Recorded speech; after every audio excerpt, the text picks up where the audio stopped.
پاکستان تحریک انصاف کے سینئر رہنما اور پنجاب کے نائب صدر انجینئر افتخار چودھری نے اپنے تازہ ترین کالم میں معروف سفارتکار ظفر ہلالی اور علیمہ خان کے بیانات کا دفاع کرتے ہوئے کہا ہے کہ دونوں شخصیات نے حقیقت پر مبنی بات کی کہ بھارت زخمی ہے، ہوشیار رہیے۔ انہوں نے کہا کہ علیمہ خان نے بھی یہی بات دہرائی کہ ہمیں بھارت کے رد عمل سے خبردار رہنا چاہیے، جو ایک قومی ذمہ داری ہے، نہ کہ بزدلی۔ افتخار چودھری نے جاوید چودھری کے طنزیہ انداز کو افسوسناک قرار دیا اور کہا کہ ظفر ہلالی جیسے تجربہ کار تجزیہ کار پر تنقید دراصل حقیقت سے فرار ہے۔ انہوں نے زور دیا کہ اختلاف رائے کو دشمنی بنانا صحافت نہیں بلکہ تعصب ہے۔ بھارت ایک زخمی دشمن ہے اور اس سے ہوشیار رہنا عین دانش مندی ہے۔ انہوں نے کہا کہ قوموں کو سچ سننے کی عادت ڈالنی چاہیے کیونکہ سچ ہی انہیں بچاتا ہے، نہ کہ نعرے یا جذباتی تحریریں۔ افتخار چودھری نے واضح کیا ظفر ہلالی اور علیمہ خان دونوں نے وہی بات کہی جو ایک ذمہ دار قوم کو سننی چاہیے۔ فخر نیوز کی بریکنگ نیوز کے مطابق امریکہ نے متحدہ عرب امارات کو 1 ارب 40 کروڑ ڈالرز کے ہتھیار فروخت کرنے کا اختیار دے دیا ہے۔ ہتھیاروں کی فروخت اس کا یہ اختیار امریکی صدر ڈونلڈ ٹرمپ کے رواں ہفتے متحدہ عرب امارات کے دورے کے تناظر میں کیا گیا ہے۔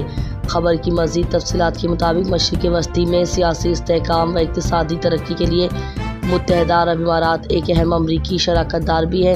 F-16 طیاروں کی فروخت کے پرزوں سے متحدہ عرب امارات کی دفاعی صلاحیت مزید بہتر ہوگی۔ فخر نیوز کی آج 14 مئی کی ملکی اور غیر ملکی عالمی خبروں کی ہیڈ لائن ایک نظر میں۔ پاکستان پیپلز پارٹی نے افواج پاکستان کے ساتھ اظہار یکجہتی اور جنگ بندی پر ملک بھر میں اظہار تشکر منانے کا اعلان کیا۔ وزیر اعلیٰ پنجاب مریم نواز شریف نے لاہور کے مختلف علاقوں کا اچانک دورہ کیا۔ امریکی صدر ڈونلڈ ٹرمپ نے اپنے دورہ سعودی کے دوران شام پر لگی تمام پابندیوں کو ختم کرنے کا اعلان کر دیا۔ امریکی صدر ڈونلڈ ٹرمپ مشرق وسطی کے دورے پر پاک بھارت کشیدگی کے دوران مسئلہ کشمیر ایک بار پھر عالمی سطح پر اجاگر ہوا۔ پاکستان میں سونے کی قیمت میں ایک بار پھر اضافہ ہو گیا، قیمت 3,44,200 تک پہنچ گئی۔ سعودی عرب نے نئے وزٹ ویزوں کا اجرا 10 جون کے بعد شروع کیا ہو جائے گا۔ ملک بھر میں ایک بار پھر گرمی کی شدت میں اضافے ہونے کا توقع۔ Pakistan super league PSL season 10 کے کھیل کا دوبارہ آغاز 17 مئی سے ہوگا۔ پاک فضائیہ کے ساتھ ہی اظہار یکجہتی کے لیے گلوکار ابرار الحق کا نیا ملی نغمہ ریلیز ہو گیا۔ اسرائیلی فضائی حملے میں غزہ ہسپتال پر بمباری سے مزید 51 افراد اپنی زندگی کی بازی ہار گئے۔ امریکی صدر ڈونلڈ ٹرمپ نے شام پر لگی پابندیوں کو ختم کرنے کا اعلان کر دیا۔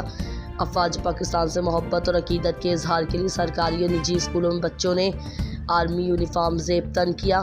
امریکی صدر ڈونلڈ ٹرمپ نے ایک بار پھر ایران کو مذاکرات کی دعوت دے دی۔ امریکی صدر ڈونلڈ ٹرمپ نے ایک بار پھر سعودی عرب کو پسندیدہ ملک قرار دے دیا۔ امریکی صدر ڈونلڈ ٹرمپ کے دورہ سعودی کے دوران سعودی اور امریکہ کے جھنڈوں سے سڑکوں کی رونق کو بڑھا دیا۔ سعودی عرب کے شہر ریاض میں امریکی صدر کا پرتپاک استقبال کیا گیا۔ امریکہ اور سعودی عرب کے مابین دفاعی معاہدہ طے پا گیا۔ پاک بھارت جنگ کی کشیدگی کے خاتمے پر افواج پاکستان، وزیر اعظم شہباز شریف اور صدر پاکستان آصف علی زرداری کی طرف سے مثبت سوچ اور وقت فیصلوں پر خراج تحسین پیش کیا گیا۔